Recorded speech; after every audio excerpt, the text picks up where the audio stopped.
Imagine stepping into a courtroom where logic bends, the truth hides behind laughter, and justice wears a crooked smile. In today's case, we're not just observing a trial, we're peeling back the curtain on a story so bizarre it could only happen in real life.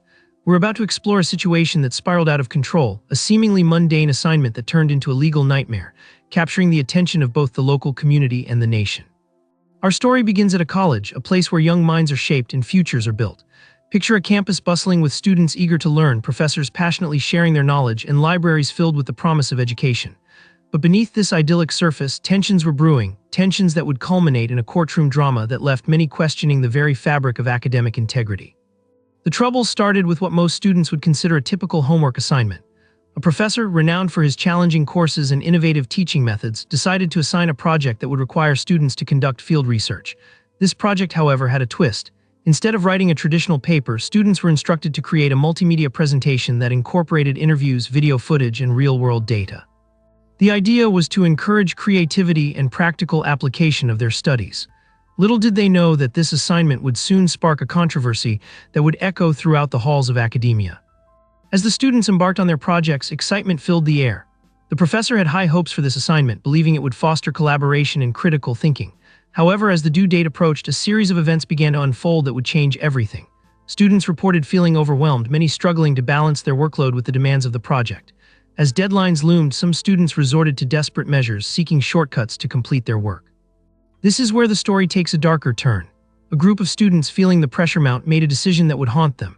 They banded together and created a presentation that utilized unauthorized materials, lifting content from various sources without proper citation. Initially, they felt a rush of relief as they turned in their project, but that relief was short-lived. As the presentations were evaluated, the professor quickly noticed discrepancies in the submission. The content seemed too polished, too sophisticated for the effort displayed in class.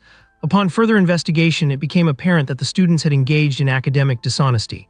The professor, committed to upholding the principles of integrity, reported the incident to the college administration. What followed was a whirlwind of meetings, hearings, and ultimately, a legal battle that would test the limits of academic policy and student rights. The students, now facing potential expulsion, found themselves at the center of a storm. They hired legal representation, arguing that they were merely following the expectations set by their professor. Their defense hinged on the assertion that the assignment's structure and demands created an environment where academic dishonesty was almost inevitable. This argument sparked a heated debate within the college community. Faculty members and administrators were divided. On one side, proponents of strict academic integrity insisted that there could be no leniency for cheating, regardless of the circumstances.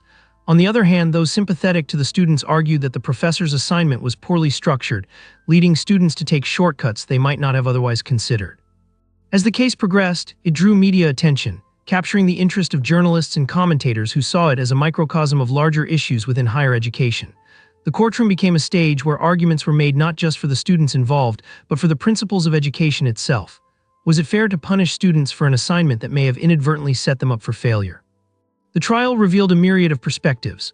One witness for the defense, a fellow professor, testified that the assignment lacked clarity and that many students found it ambiguous. He argued that the pressure to perform well had driven the students to make regrettable choices. However, the prosecution countered with testimonies from other students who had managed to complete the assignment without resorting to dishonesty. They emphasized that while the project was challenging, it was not impossible to complete ethically. The case grew increasingly complex as it unfolded. Questions about the role of educators in shaping student behavior emerged. Should professors be held accountable for creating assignments that could lead to unethical behavior, or should students bear the responsibility for their actions, regardless of external pressures? As the courtroom drama continued, the students' legal team presented evidence showing that many colleges had recently updated their academic integrity policies in response to similar cases. They argued that the landscape of education was changing, with increasing demands on students and the pressure to succeed often outweighing the importance of ethical decision-making.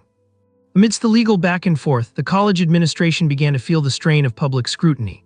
Alumni, parents, and prospective students voiced their concerns, questioning whether the institution was truly committed to fostering an environment of learning and integrity. The college's reputation hung in the balance, and administrators were acutely aware of the potential fallout from the case. As the trial reached its climax, the jury deliberated. The tension in the courtroom was palpable, the weight of each decision heavy with implications.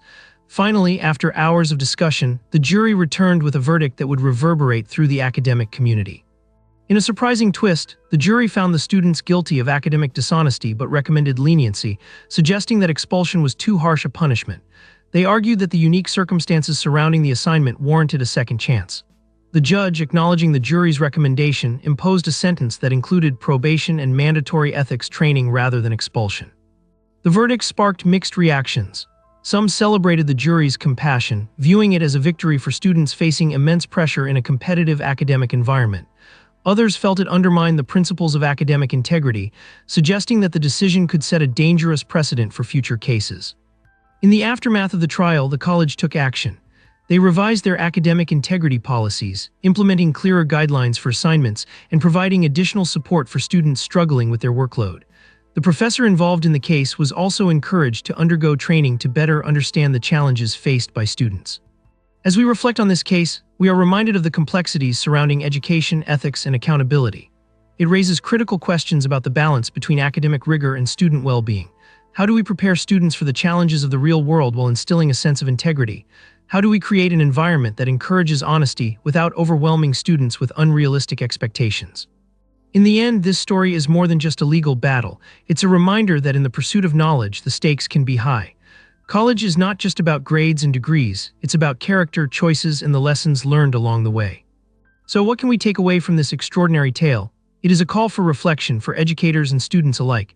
It serves as a reminder that the path to success is rarely linear and that sometimes the most profound lessons come from our missteps. In the world of academia, where the pressure to excel can lead to questionable decisions, it is essential to foster an environment where integrity and support go hand in hand. As we conclude this courtroom drama, we are left with the understanding that while the verdict may have been reached, the discussions it sparked will continue to resonate in classrooms and courtrooms for years to come. The truth is, in the world of education, the lines between right and wrong can sometimes blur, and navigating those waters requires a delicate balance of understanding, support, and accountability. So as we close the book on this case, let us remember this. In the pursuit of knowledge, the stakes are high, and the choices we make define not just our education but our very character.